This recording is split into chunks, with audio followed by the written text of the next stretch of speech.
Thank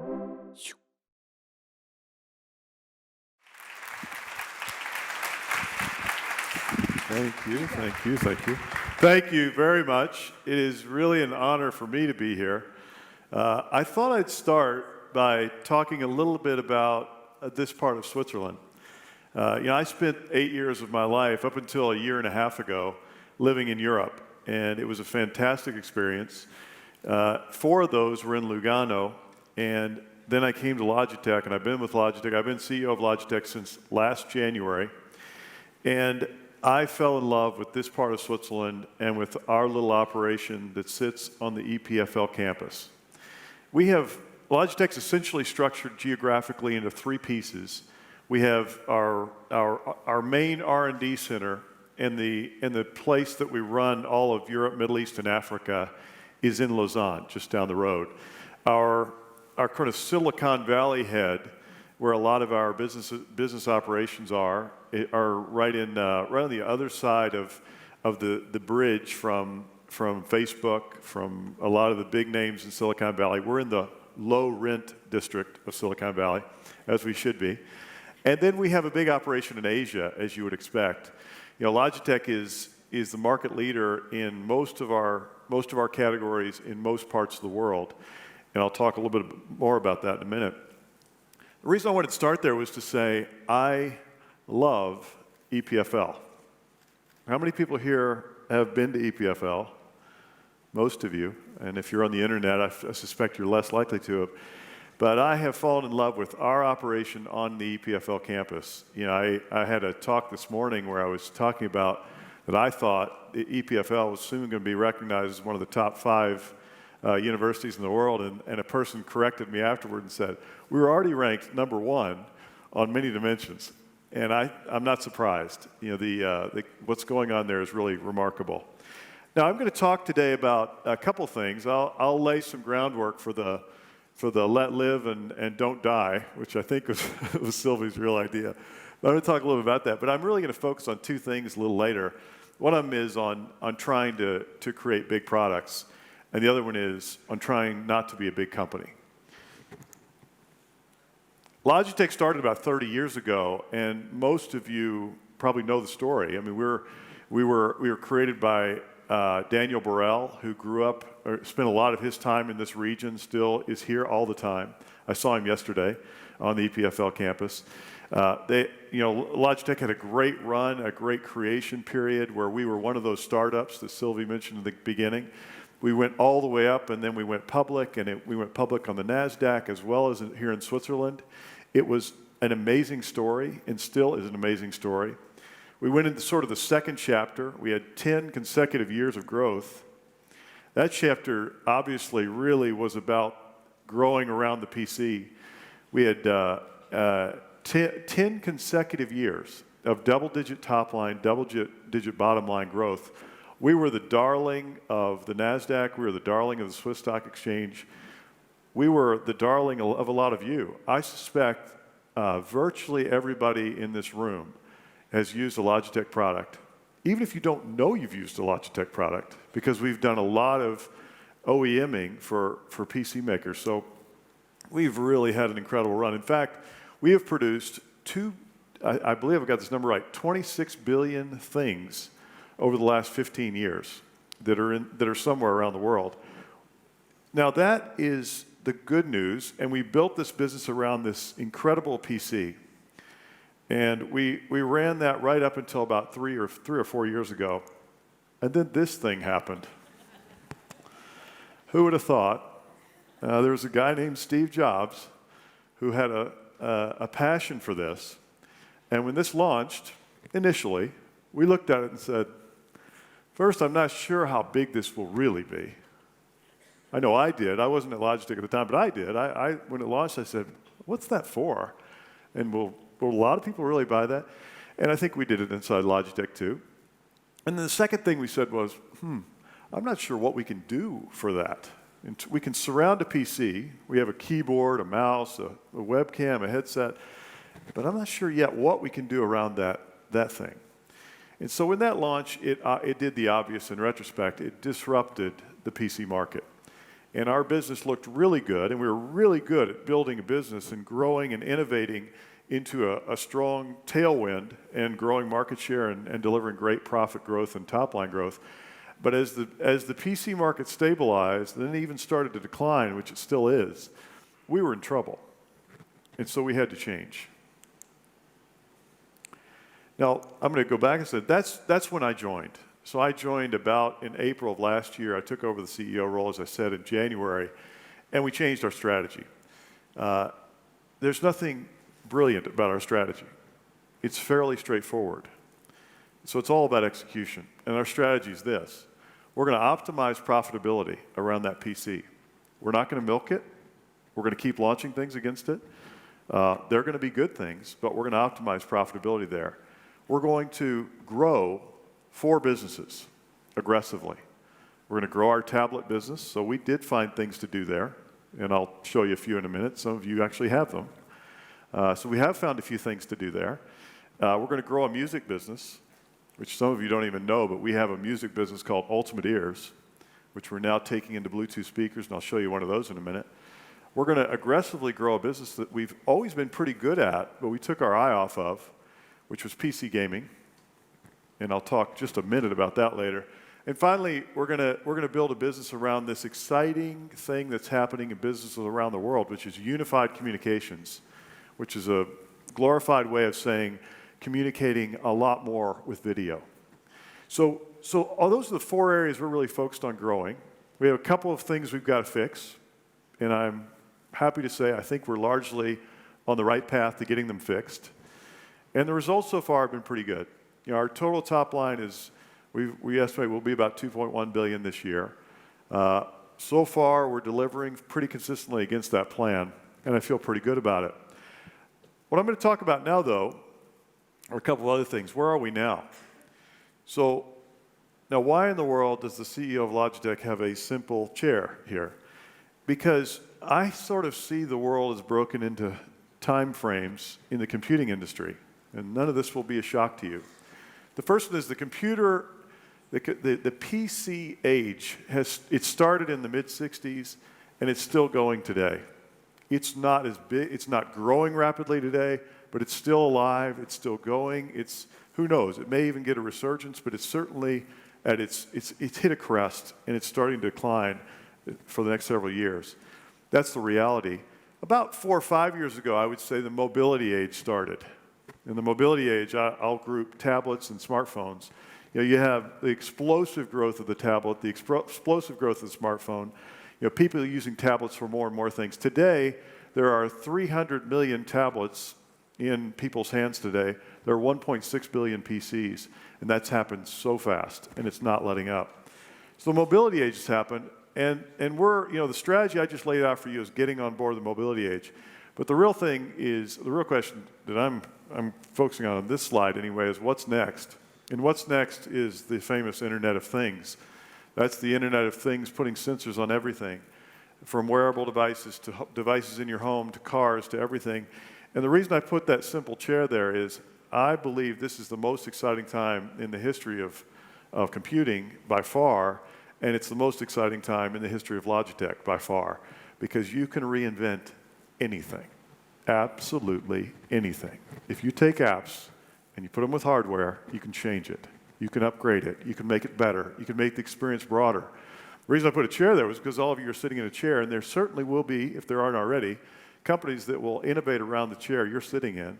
They'll be able to adjust themselves for your posture. They'll be able to actually guide you to a better posture. They'll be able to help you sleep if you want to do that. I hope you don't.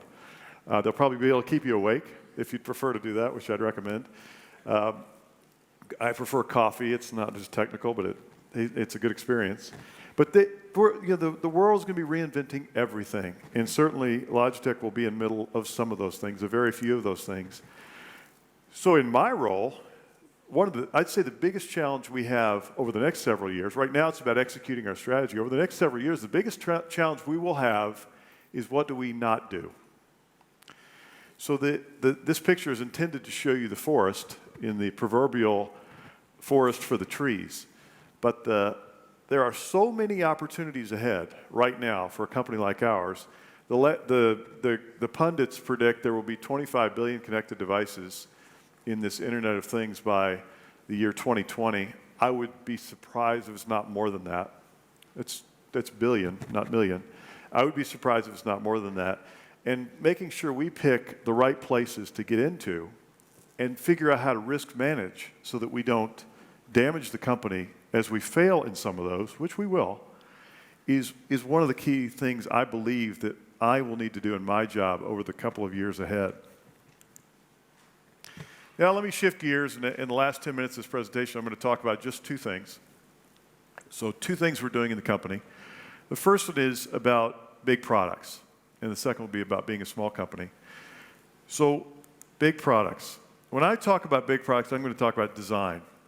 And I always say within our company, because people in this conference, I think a lot of you are familiar with the concept of design thinking, but in our company that we're not as familiar with it yet. But I always say big D because it's not, Gucci and Armani design. This is not decorating at the end, as all of us in consumer products have had a tendency to do over the years, but really big D design, innovating, really creating an amazing experiences for consumers, and ultimately much broader than that, as I'll talk about. Now, why am I so interested in design? I spent 4 years of my life running the Braun brand, or Braun, out of Germany, and it was an amazing experience.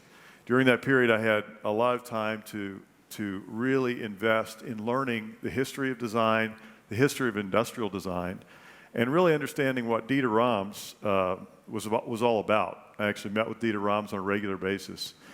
And I fell in love with great design. And I still have Dieter Rams' 10 Principles of Design leaning up against the wall of my conference room. So I was really excited about design then, and I'm really excited about design now. And I imagined that, boy, if you could apply those to a whole company, imagine what it could be. So that's what we're trying to do. It's very early days. This is one of our, how many people in the room have seen this? I can't see you, but I want to. How many people have seen this? Okay, not enough. We'll change that. This is the UE Boom. So it's not Logitech branded. It's a Bluetooth speaker. It's a special Bluetooth speaker. The quality and the volume of the sound for this size is absolutely unmatched. And this isn't just good salesmanship, these are facts. It's, if you want to, you can take it in the shower. If you buy two of them, one will find the other one with an app and they'll play in stereo. It is phenomenal. In the third quarter of this year, even though we really weren't in this business 18 months ago, 24 months ago, it was our #1 selling product, so that was just a month ago. So it's done extremely well. It's winning a lot of awards, and it's the best example so far of the kind and caliber of design I think we're capable of. Now, how are we getting this? So first, we've raised the expectations of design. So I am literally in design meetings personally every week. I look at every product we design. So if there's something we launch that isn't good, and there are a few, you can blame me. The buck stops here. The second thing we've done is we've hired a chief designer. Our chief designer, there was a Time article about 10 years ago or 12 years ago mentioning 3 up-and-coming designers. There was Jonathan Ive, who many of you know is at Apple. There was Scott Wilson, who runs a design firm called Minimal. He worked at Microsoft and Nike. And there was a guy named Alistair Curtis, who is our head of design now. So we hired a good one, and he fits in perfectly into our company. Third thing we're doing now is we're integrating design into the company. We're not hiring design consultants. We're hiring designers who roll up their sleeves and can do design. But we are working inside and outside with designing inside and designing a lot outside with outside companies, because so many of the good ideas are coming from the outside, and we certainly don't want to get too internally focused. So design we're on our way here. It's early days.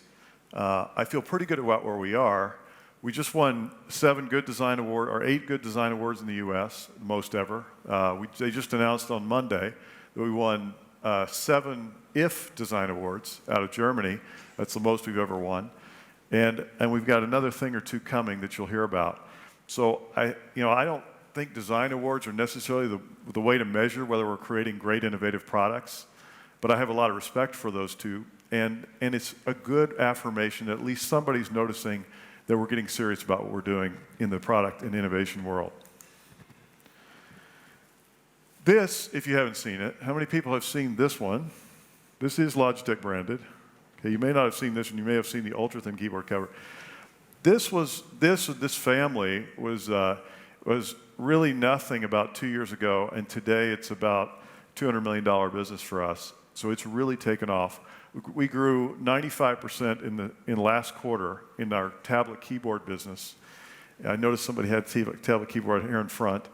So this is an up-and-coming category for us and very exciting.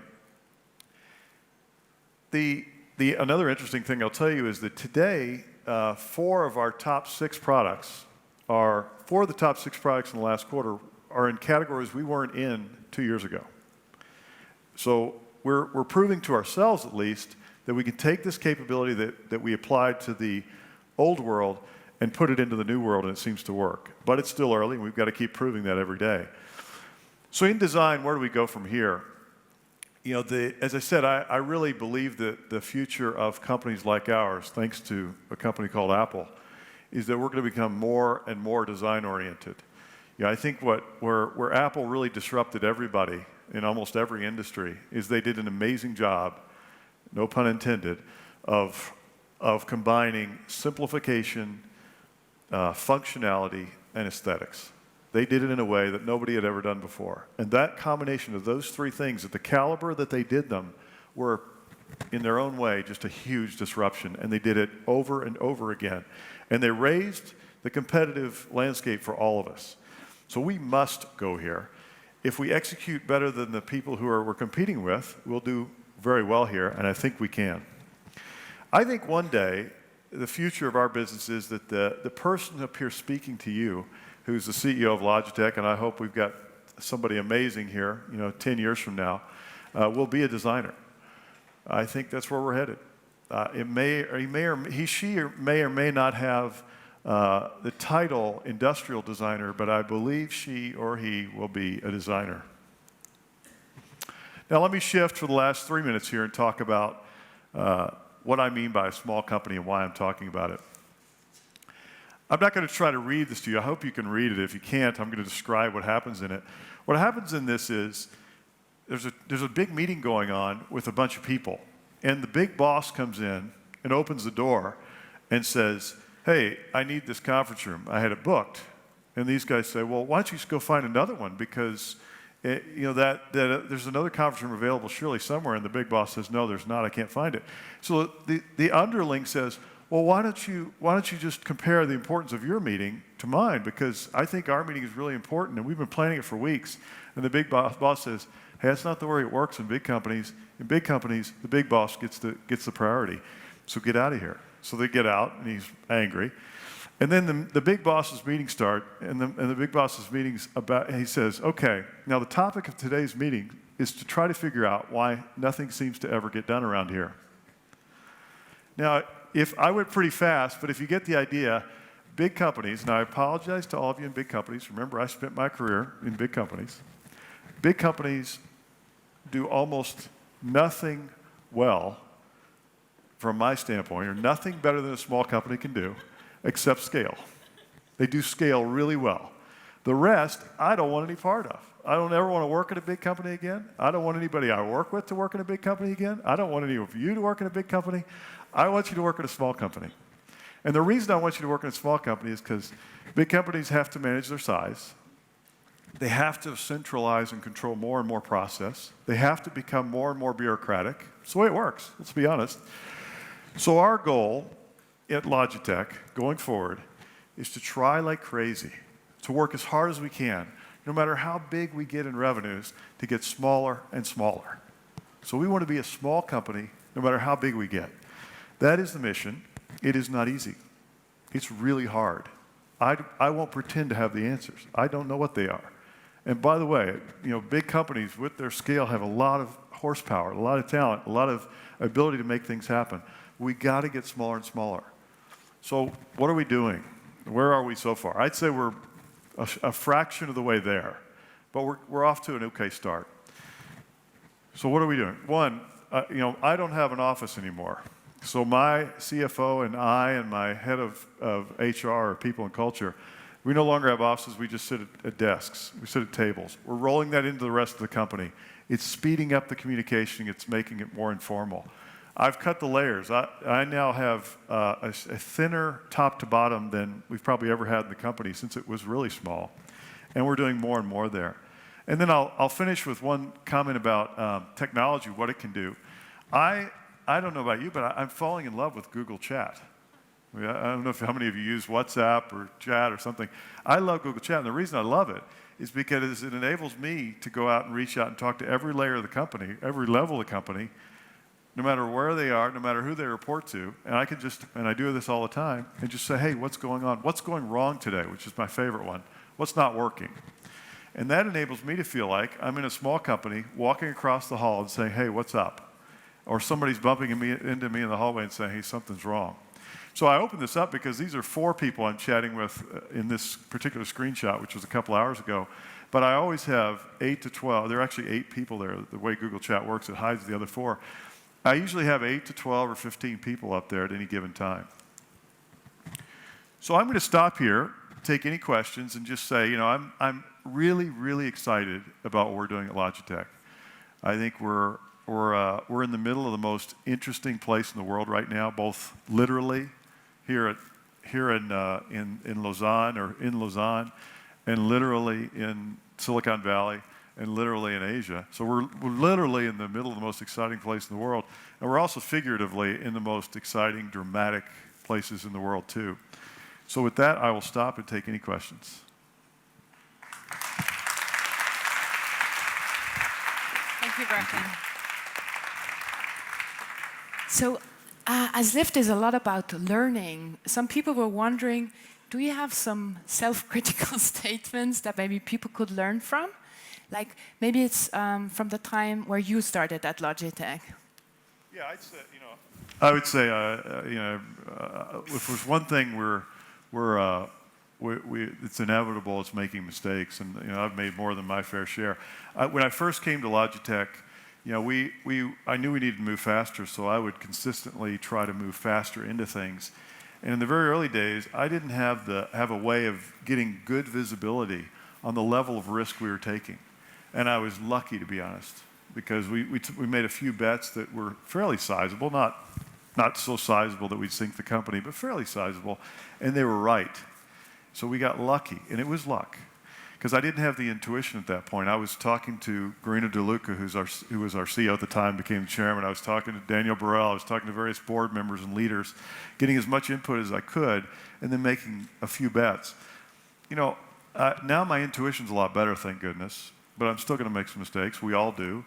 And now we've got a much better visibility to how much exposure we have at any point in time. I really think that is going to be the key for us. I was listening to Estelle. Estelle, yes. Yeah, earlier today, and she made a comment that I thought was really interesting. She said, boy, honing your ability to use your intuition is going to be more and more important because things are moving so fast now that you really can't rely on as much data. I mean, even with big data, you can't rely on as much data to draw your conclusions. And I think that's exactly right. And so you got to have better intuition, but you also got to have a way to risk manage that because you're making bets with fewer facts. And so we're really working on that within the company. I think we're getting there. And another question was, how do you position yourself against glass type of devices? Is this something, glass, Google Glass? Well, we're not really positioned against Google Glass today. I see that or glass in general. I think that's a whole new way to experience the world. And I think it's incredibly exciting. I love it. I haven't personally used it yet. But I think it's thrilling, and I applaud everybody involved in that. It's, especially the Google team. I mean, they're really doing some amazing things. I think it's just more evidence of the incredible things that are coming, and I think we're going to have opportunities across such a wide spectrum that I certainly don't see that as something that competes with us directly. I see it as an example of opportunities that are going to flow up all around it. Okay, great. Thank you very much, Bracken. Thank you. Pleasure having you. Thank you.